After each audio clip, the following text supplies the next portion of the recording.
Today on Huck Wants to Know, we talk about what is the difference between a due diligence fee and an earnest money deposit. According to the North Carolina Real Estate Commission, a due diligence fee is a separate negotiated amount of money paid by the buyer to the seller in exchange for the buyer's right to terminate the contract for any or no reason during the due diligence period as agreed between the buyer and seller in the purchase contract. Earnest money, on the other hand, is given by the buyer to the seller to demonstrate the buyer's good faith when making an offer to purchase the seller's property. So what does this mean, and who holds the money until closing? A due diligence fee is paid directly to the seller. The buyer is basically paying the seller for time to do their inspections, appraisals, and finalize loan requirements.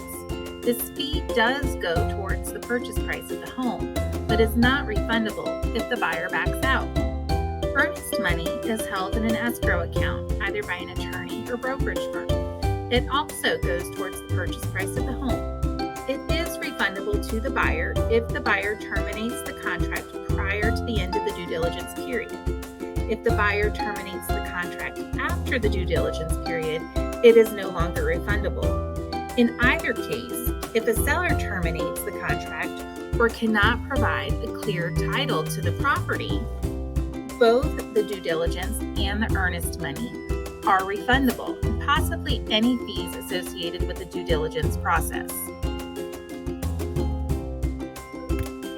For more information, call me, Jennifer Coleman, at 980-241-5084, or check out the links below for the North Carolina Real Estate Commission.